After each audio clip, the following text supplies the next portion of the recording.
السلام علیکم ورحمۃ اللہ وبرکاتہ۔ آج ہم تیسرا سیشن اللہ کے نام سے شروع کرتے ہیں اپنا۔ اعوذ باللہ من الشیطان الرجیم، بسم اللہ الرحمن الرحیم۔ تھوڑا سا کل کا ریکیپ کر لیتے ہیں ہلکا سا۔ سب سے پہلے تو ہم نے یہ پڑھا تھا کہ احادیث کی کیا امپورٹنس ہے، اور منکرین حدیث جو لوگ ہیں، جو حدیث پہ بلیو نہیں کرتے، ان کو سیریس نہیں لیتے، ان کے لیے قرآن کا کیا کہنا ہے، کیا میسیج ہے ان کے لیے۔ یہ آیت ہم نے کل اسٹڈی کی تھی۔ تو کیونکہ وہ قرآن کو مانتے ہیں تو ہم ان کو قرآن سے دلیل پیش کر کے ان کو اسلام کی طرف واپس سیدھے رستے کی طرف دعوت دے سکتے ہیں انشاءاللہ۔ پھر ہم نے پڑھا تھا کہ نبی صلی اللہ علیہ وسلم نے ایک دفعہ ممبر پر کھڑے ہو کے نماز پڑھائی۔ اسی طرح یہ حدیث آپ کو کہا تھا کہ آپ لوگ یاد کر لیں، صلو کما رأیتمونی اصلی، تم اس طرح نماز پڑھو جس طرح مجھے نماز پڑھتے ہوئے دیکھتے ہو۔ پھر ہم نے پڑھا تھا کہ 5 نمازیں اللہ نے فرض کی، اور جو یہ 4 کام کرے اس پہ اللہ کی ذمہ داری ہے کہ اسے معاف کر دے: اچھی طرح وضو، وقت پر نماز ادا، مکمل صحیح رکوع اور خشوع کا اہتمام۔ آج ہم پیج نمبر 27 شروع کرتے ہیں اللہ کے نام سے۔ بسم اللہ الرحمن الرحیم۔ اما بعد، اسلام میں نماز کا اہم مرتبہ ہے، اور جو شخص اسے قائم کرتا ہے اور اس کی ادائیگی میں کوتاہی نہیں کرتا، وہ اجر و ثواب اور فضیلت و اکرام کا مستحق ہوتا ہے۔ پھر اجر و ثواب میں کمی بیشی کا معیار یہ ہے کہ جس قدر کسی انسان کی نماز رسول اکرم صلی اللہ علیہ وسلم کی نماز کے زیادہ قریب ہوگی، وہ اسی قدر زیادہ اجر و ثواب کا حقدار ہوگا، اور جس قدر اس کی نماز نبی کریم صلی اللہ علیہ وسلم کی نماز سے مختلف ہوگی، اسی قدر کم اجر و ثواب حاصل کرے گا۔ یعنی ہمارے پاس اللہ کا شکر ہے کہ ایک کرائٹیریا ہے کہ اگر آپ نے عبادت کرنی ہے تو اس عبادت کو کس طرح سے کرنا ہے۔ ہمارے پاس اللہ کا شکر ہے ایک کرائٹیریا موجود ہے، اللہ کے نبی صلی اللہ علیہ وسلم کی سنت۔ اگر وہ آپ کا عمل کوئی بھی ہے اللہ کے نبی صلی اللہ علیہ وسلم کی سنت کے قریب ہے تو وہ زیادہ مقبول ہے، اللہ اس کو زیادہ قبولیت ہے اور زیادہ ثواب ہے اس کا، اور جتنا وہ دور ہوتا جائے گا اتنی اس کی کم قبولیت ہے، کم ثواب ہے، اور ہو سکتا ہے پکڑ بھی ہو۔ نبی صلی اللہ علیہ وسلم کی سنت کے خلاف اگر کوئی کام بندہ جانتے بوجھتے جان کے کرے، کسی ضد کی بنا پر یا اور ریزنس کی بنا پر، تو ممکن ہے کہ پکڑ بھی ہو جائے بندے کی کہ اس طریقے پہ کیوں نہیں چلے جس طریقے پہ نبی صلی اللہ علیہ وسلم چلے۔ یہاں ہم ایک حدیث پڑھتے ہیں۔ یہ حدیث جو ہے نا، یہ حسن کیٹیگری کی لکھی ہوئی ہے فٹ نوٹس میں، اور جو حسن کیٹیگری ہے نا، حسن کیٹیگری از ٹرسٹ وردی۔ جو صحیح ہوتی ہے وہ اے پلس ہے، آپ سمجھ لیں، اور جو حسن ہوتی ہے وہ اے گریڈ ہے۔ اے پلس اور اے گریڈ اتنا سا فرق ہے، اتنے بس۔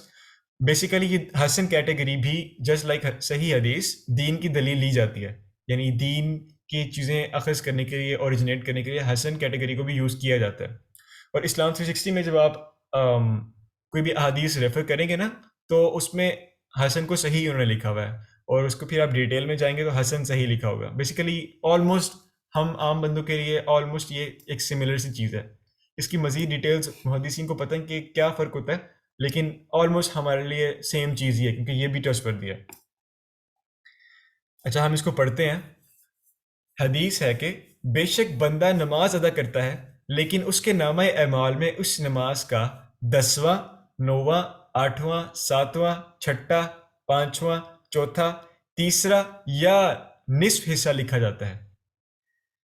بہت ہی سوچنے والی بات ہے یہ، ٹھیک ہے، کہ ایک بندہ نماز پڑھ کے آیا لیکن اس کے نامہ اعمال میں فرشتوں نے ایک نماز کا ثواب نہیں لکھا۔ 1/10 یا 1/9 یا 1/8 7 6 5 4 3 یا ہاف 1/2 اتنا ثواب لکھا گیا۔ اس کے بہت ساری ریزنز ہو سکتی ہیں، ٹھیک ہے، مطلب اس کی نماز نبی صلی اللہ علیہ وسلم کی نماز کے طریقے کے مطابق نہیں ہے، خشوع نہیں تھا اس میں، دھیان کہیں اور تھا، بہت تیز پڑھ لی، ٹھیک ہے، بہت ساری ریزنز ہو سکتی ہیں۔ تو اپنی نماز کا، جیسے میں نے پہلے بتایا، ہمارے پاس کرائٹیریا اللہ کا شکر ہے موجود ہے۔ اپنی نماز کو جب ہم اللہ کے نبی صلی اللہ علیہ وسلم کی نماز کے کلوز لے جائیں گے تو ایک قبولیت بڑھتی جائے گی، اور ثواب آہستہ آہستہ شاید ہمیں انشاءاللہ پورا بھی ملنے لگ جائے اگر ہماری نماز پرفیکٹ ہوتی ہے انشاءاللہ۔ شیخ ناصر الدین البانی فرماتے ہیں، اچھا، شیخ ناصر الدین البانی محدث اعظم سعودیہ تھے، یہ فوت ہو چکے ہیں، اور یہ بھی محدث ہیں، اسکالر ہیں۔ ان کی بات ایک کوٹیشن لکھی ہوئی ہے، پڑھتے ہیں کہ کیا لکھا ہوا ہے۔ اچھا، جو یہ اللہ کے نبی صلی اللہ علیہ وسلم کے علاوہ جتنے بھی لوگوں کی کوٹیشنز وغیرہ ہوں گے نا، اگر وہ آپ ان کو فائنڈ کریں کہ وہ اللہ کے قرآن اور اللہ کے نبی صلی اللہ علیہ وسلم کی حدیث کے خلاف کوئی بات جاتی ہے تو ہم ان کو چاہیں تو لیں چاہیں تو نہ لیں. بیسیکلی اگر کوئی خلاف بات جاتی ہے تو اس کو ہم نہیں لیتے. تو یہ ہم پڑھتے ہیں کہ کیا کوٹ ہے. ہمارے لیے رسول اکرم صلی اللہ علیہ وسلم کی مانند نماز ادا کرنا اس وقت ممکن ہے جب ہمیں تفصیل کے ساتھ آپ کی نماز کی کیفیت معلوم ہو. بالکل ٹھیک. اور ہمیں نماز کے واجبات یعنی وہ کام جو کہ فرض ہیں نماز میں کرنے، آداب کیا مینرز ہیں نماز پڑھنے کی، کیا مینرز ہیں اس میں کھڑے ہونے کے، حیات اور ادعیہ و اذکار کا علم ہو. حیات کہتے ہیں کہ آپ نے نماز کے اندر کیسی اپیئرنس اپنی رکھنی ہے، کیا کپڑے ہوں، کیا لباس ہو، کیسا آپ نے دکھنا ہے نماز کے اندر.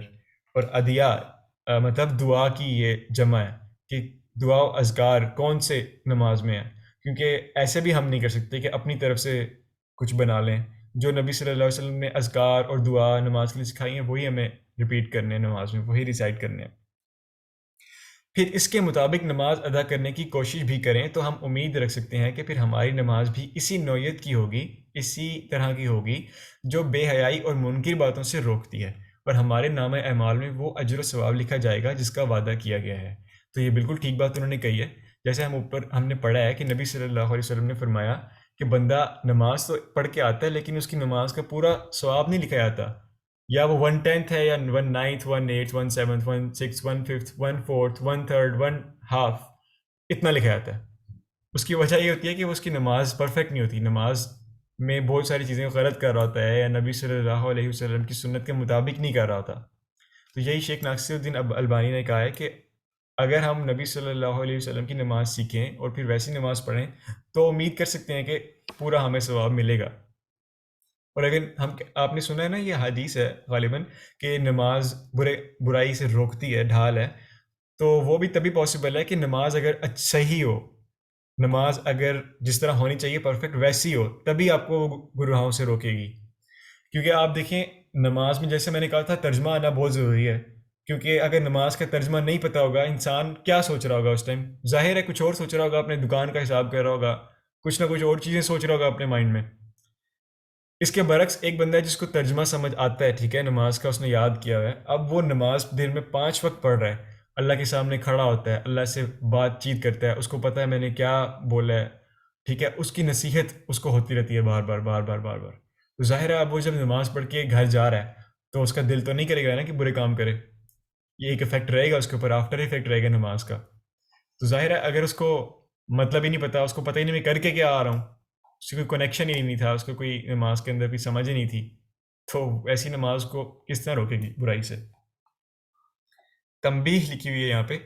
عرض ہے کہ واجبات و آداب وغیرہ کا علم ہونا ضروری نہیں، بلکہ صرف یہی کافی ہے کہ خود تحقیق کر کے یا کسی مستند اور صحیح العقیدہ عالم سے رسول اللہ صلی اللہ علیہ وسلم کی نماز کا علم حاصل کیا جائے اور پھر سنت کے مطابق نماز پڑھی جائے. اچھا، تو تحقیق اللہ کا شکر ہے ہم کر رہے ہیں اس بک کے ذریعے. آگے چلتے ہیں، پیج نمبر 28 ہے. یہاں یہ ذکر کرنا بھی انتہائی ضروری ہے کہ توحید تمام اعمال صالحہ کی اصل ہے.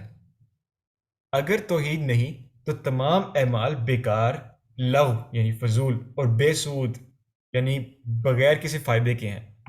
توحید نہیں تو ایمان نہیں. توحید اور شرک ایک دوسرے کی ضد ہیں.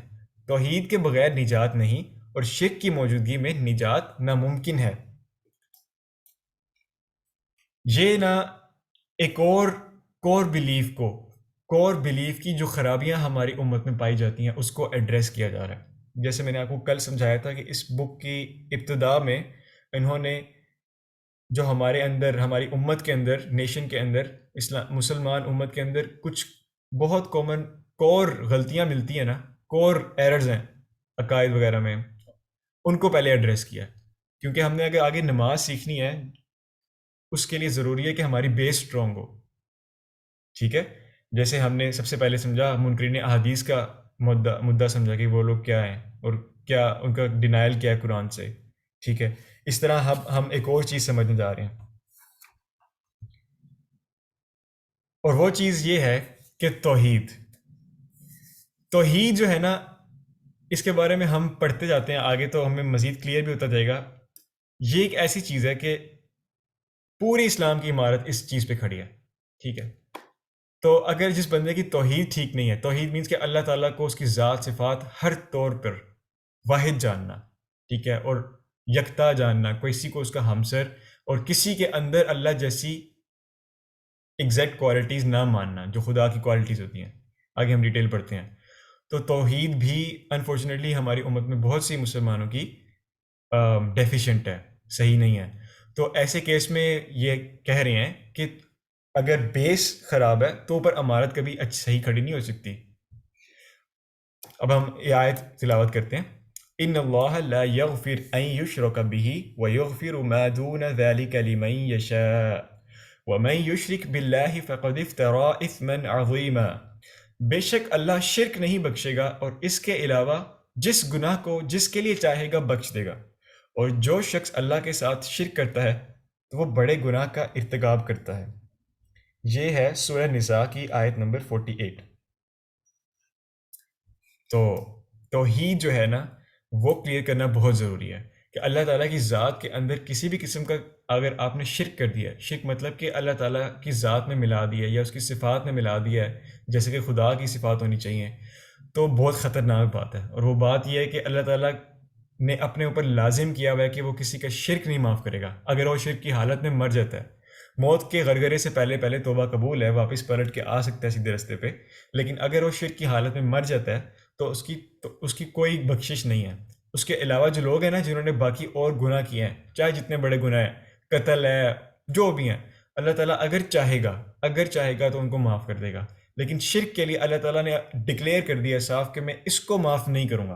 اور لا تبدیلا، ٹھیک ہے، بکلمات اللہ، اللہ تعالیٰ کے جو کلمات ہیں نا، جو ان کے وعدے ہیں اللہ تعالیٰ کے، وہ کبھی بھی چینج نہیں ہوتے۔ کبھی کا مطلب ہے کبھی بھی، فار ایور ہیں یہ۔ تو واقعتاً جو شرک پہ اگر مر گیا وہ پھر کبھی نہیں بخشا جائے گا، ٹھیک ہے۔ اور یہاں سے ایک ریلیٹڈ بات میرے ذہن میں آئی، اللہ تعالیٰ نے قرآن میں شرک پہ مرنے والوں کے لیے مغفرت کی دعا کرنے سے بھی منع کیا ہے۔ فار ایگزامپل اگر کوئی کافر فوت ہو جاتا ہے تو ہماری یہ آج کل کی جو ہماری نسل ہے، جنریشن ہے، یوٹیوب پہ اکثر ہم دیکھتے ہیں رپ لکھا ہوتا ہے، rest in piece, RIP۔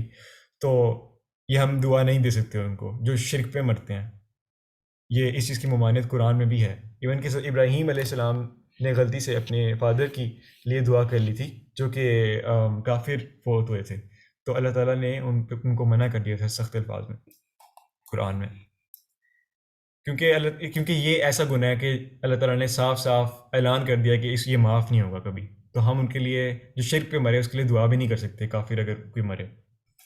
Then next آیت ہے، الذین آمنوا ولم یلبسوا ایمانہم بظلم اولئک لہم الامن وہم مہتدون۔ جو لوگ ایمان لائے اور انہوں نے اپنے ایمان کو ظلم یعنی کہ شرک سے ملوث نہیں کیا تو ایسے ہی لوگوں کے لیے امن ہے اور یہی لوگ ہدایت یافتہ ہیں۔ اب مجھے نہیں پتا کہ آپ لوگوں کو نا اس کا بیک گراؤنڈ سمجھ آ رہا ہے یا نہیں آ رہا کہ شرک یہاں پہ کیوں ڈسکس ہو رہا ہے۔ ایکچولی ہمارے خاص طور پہ پاکستان میں ایک بہت بڑا مکتبہ فکر ہے، جن کو یہ باتیں سمجھائی جائیں تو وہ اور طرح کے نا اپنے عجیب سے دلائل دیتے ہیں۔ جیسے کہ ان کی ایک دلیل یہ بھی ہوتی ہے کہ یہ بھی ہوتی ہے کہ نا شرک تو جی مک چکا ہے، شرک تو ختم ہو گیا، مطلب مسلمان تو شرک نہیں کرتا کبھی بھی۔ لیکن آپ اگر اس آیت کو غور سے پڑھیں تو اللہ تعالیٰ نے ایمان والوں کو تنبیہ کی ہے کہ جو لوگ ایمان لائے اور انہوں نے اپنے ایمان کو شرک سے ملوث نہیں کیا، مطلب مکس نہیں کیا، تو ایسے لوگوں کے لیے امن ہے اور یہی لوگ ہدایت یافتہ ہیں۔ اس کا مطلب ہے کہ کوئی پاسبلٹی ہے کہ ایمان والے بھی شرک کر سکتے ہیں، ٹھیک ہے۔ تو ایک خاص مکتبہ فکر ہے، میں اس کا نام نہیں لوں گا، تو وہ ایسے دلائل ہمارے سامنے رکھتے ہیں کہ یار دیکھو مسلمانوں کو بھی شرک کر ہی نہیں سکتا، تو وہ ریجیکٹ ہو جاتا ہے ان کی یہ بات، کیونکہ مسلمان شرک کر سکتا ہے، اسی لیے اللہ تعالیٰ نے ان کو اس آیت میں ایڈریس کیا۔ اچھا ایک بات یہاں پہ ظلم کے ساتھ نا بریکٹ میں شرک لکھا ہوا ہے، تو یہ انہوں نے خود سے نہیں کیا بالکل بھی۔ اس جو آیت کی ہم پس منظر صحیح حدیث سے پڑھتے ہیں نا، تو میں آپ کو بتایا تھا تھوڑا سا، وہ ایسے تھا کہ یہ جب آیت نازل ہوئی تھی تو صحابہ پریشان ہو گئے تھے کہ ایمان کے بعد ظلم، کیونکہ یہاں پہ عربک میں ظلم کا لفظ ہے نا، تو صحابہ پریشان ہو گئے تھے کہ ایمان کے بعد ظلم سے بچنا تو مطلب بہت ہی مشکل ہے، کسی نہ کسی قسم کا ظلم تو آدمی سے ہو ہی جاتا ہے۔ تو نبی صلی اللہ علیہ وسلم کے پاس اپنی یہ فکر لے کے گئے تھے وہ لوگ، تو پھر اللہ کے نبی صلی اللہ علیہ وسلم نے ان کو بتایا تھا کہ یہاں پہ اس آیت میں ظلم سے مراد ظلم اکبر یعنی کہ شرک ہے، کہ جس نے شرک سے اپنے ایمان کو ڈرٹی نہیں کر لیا، اپنے مکس نہیں کر لیا، ٹھیک ہے، تو ملاوٹ نہیں کر لی، تو ان کے لیے امن ہے، اور یہ لوگ ہیں جو ہدایت یافتہ ہیں۔ یہ اس کا ریفرنس ہے آیت بالا میں ظلم سے مراد شرک ہے۔ اس کا آپ اگر یہ بیک گراؤنڈ اسٹڈی کرنا چاہیں تو بخاری کی حدیث ہے 4629 اینڈ 4776، فٹ نوٹ پہ اس کے نمبر ہیں۔ اس کا نا مجھے میسیج آیا کہ میں کب بھیجوں گا P D F, I am sorry میں نے بھیجی تھی، شاید آپ بعد میں ایڈ ہوئے ہوگے، تو میں دوبارہ آج بھیجتا ہوں اس سیشن کے بعد انشاءاللہ پی ڈی ایف۔ اچھا، اس سے ثابت ہوا کہ بعض لوگ ایمان لانے کے بعد بھی شرک کرتے ہیں، جیسا کہ دوسری جگہ فرمایا۔ اس آیت میں اور بھی زیادہ صاف طریقے سے اللہ نے یہ بات سمجھا دی ہے، وَمَا يُؤْمِنُ أَكْثَرُهُمْ بِاللَّهِ إِلَّا وَهُمْ مُشْرِكُونَ۔ یہاں پہ اللہ کہہ رہے ہیں کہ اور بہت سے لوگ اللہ تعالیٰ پر ایمان لانے کے باوجود مشرک ہوتے ہیں، ٹھیک ہے؟ تو ایسا نہیں، وہ جو اس مطلب جانتا ہے اس مکتب فکر کو، اس کو سمجھ آ جائے گی میں کن کی بات کر رہا ہوں، لیکن میں کسی کا نام نہیں لیتا۔ وہ یہ بات ہمارے سامنے دلیل رکھتے ہیں کہ آپ کہتے ہو کہ شرک ہو رہا ہے، شرک ہو رہا ہے، یہ نہ کرو، یہ شرکیہ بات ہے، یہ والی نعت کے الفاظ نہ پڑھو، یہ شرکیاں ہیں۔ تو وہ کہتے ہیں کہ یہ شرک تو مسلمان کر ہی نہیں سکتا، کرتا ہی نہیں ہے۔ تو ان کی یہ ریجیکشن ہے کہ اللہ تعالیٰ خود قرآن میں کہہ رہا ہے بہت سے لوگ اللہ پر ایمان لانے کے باوجود مشرک ہوتے ہیں، ٹھیک ہے؟ یہ آیت ہے سورہ یوسف کی آیت نمبر 106۔ اس سے بھی یہ بات ثابت ہو جاتی ہے کہ ایمان لانے کے باوجود ایک انسان کے اندر ایسی باتیں ہو سکتی ہیں جو شرکیاں ہوں۔ تو نماز اگر ہم سیکھ رہے ہیں، سب سے پہلے یہ کام ہمارا بنتا ہے کہ ہمارے وہ جو کرپٹڈ ویوز یا ہمارے بلیفس ہیں ان کو ہم ٹھیک کریں انشاءاللہ تعالی اللہ کی مدد سے۔ تو یہاں پہ ہمارا سیشن ختم ہوتا ہے انشاءاللہ۔ ہمیں 2 پیجز کور کر لیے، دین ہم آگے چلیں گے۔ یہاں میں اپنی ریکارڈنگ اوور کر رہا ہوں، اور آپ کے اگر کوئی کویشچنز ہیں نا، یا میری بات کوئی سمجھ نہیں آئی یا میں زیادہ تیز بول گیا تو کائنڈلی آپ پوچھ لیں۔ اگر کوئی کویشچنز نہیں ہیں تو السلام علیکم ورحمۃ اللہ۔